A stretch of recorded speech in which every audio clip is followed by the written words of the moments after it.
Hello friends, চলে এসেছি আমার নেক্সট ভিডিও নিয়ে। কেমন আছেন আপনারা? যারা আমার চ্যানেলে নতুন, চ্যানেলটিকে অবশ্যই সাবস্ক্রাইব করুন এবং ভিডিওটিকে লাইক করুন এবং শেয়ার করুন। আজকে আমি দেখাবো আপনাদের বাড়িতে যে ফ্যানটা ঘুরে, যে ফ্যান যদি কয়েলটা পুড়ে যায়, সেই কয়েলটিকে আপনি কীভাবে বাড়িতে বসেই আপনি ঠিক করে নেবেন। দেখুন, এখানে কিন্তু পুরো কয়েলটা পুড়েনি, এখানে শুধু কয়েলের লুপগুলো পড়েছে। আমি আপনাদের দেখিয়ে দেবো লুপগুলো কীভাবে চেঞ্জ করতে। আমার হাতে এই যে দেখছেন, এটা হলো টেস্ট ল্যাম্প, আমি নিজেই বানিয়েছি। এখান দিয়ে লাইনটা টেস্ট করে দেখুন, দুটো লাইনে আমি যেমন এখানে অ্যাকাউন্ট ঠাকিয়েছি, দেখুন জ্বলছে না। তার মানে কি, এই লুপগুলো যে পুড়ে গেছে, সেই লুপগুলোকে আমাকে চেঞ্জ করতে হবে। দেখুন, কয়েলের সাথে ডাইরেক্ট থাকলে জ্বলছে। আজ আপনাকে দেখাবো এই লুপগুলোকে কীভাবে চেঞ্জ করে কয়েলটিকে ঠিক করা যায়। চলুন তাহলে দেখে নেওয়া যাক। পুরো ভিডিওটি স্কিপ না করে পুরো ভিডিওটি দেখুন।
আচ্ছা, আপনারা দেখে নিলেন যে কিভাবে এই লুপগুলো আলাদা আলাদাভাবে আমি লাগিয়ে দিলাম।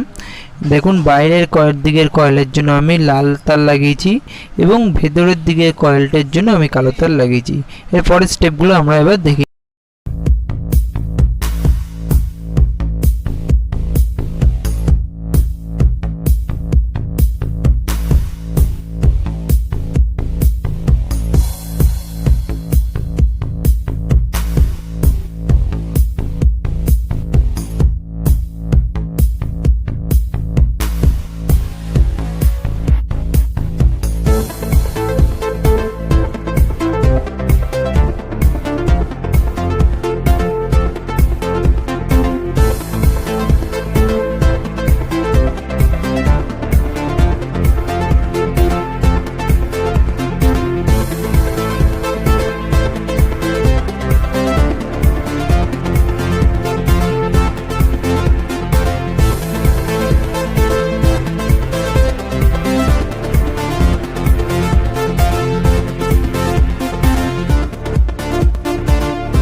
চ্যানেলটিকে সাবস্ক্রাইব করুন, ভিডিওটিকে লাইক এবং শেয়ার করুন। Thanks for